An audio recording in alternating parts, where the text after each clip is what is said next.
ماں کی دعا۔ حضرت موسیٰ علیہ السلام نے ایک دفعہ اللہ تعالیٰ سے پوچھا کہ جنت میں میرے ساتھ کون ہوگا؟ ارشاد ہوا فلاں قصاب ہوگا۔ آپ کچھ حیران ہوئے اور اس قصاب کی تلاش میں چل پڑے۔ وہاں دیکھا تو ایک قصاب اپنی دکان میں گوشت بیچنے میں مصروف تھا۔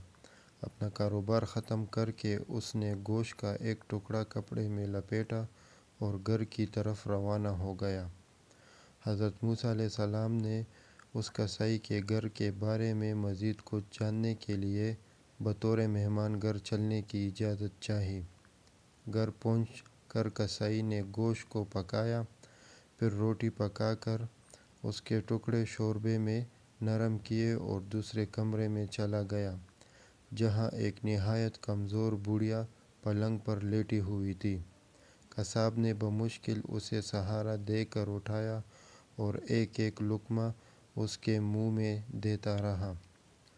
جب اس نے کھانا تمام کیا تو بڑھیا کا منہ صاف کیا۔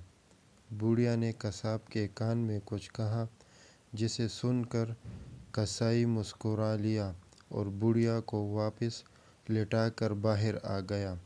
حضرت موسیٰ علیہ السلام جو یہ سب کچھ دیکھ رہے تھے، آپ نے قصاب سے پوچھا یہ عورت کون ہے اور اس نے تیرے کان میں کیا کہا جس پر تو مسکرا دیا؟ قصاب بولا اے اجنبی، یہ عورت میری ماں ہے۔ گھر پر آنے کے بعد میں سب سے پہلے اس کے کام کرتا ہوں۔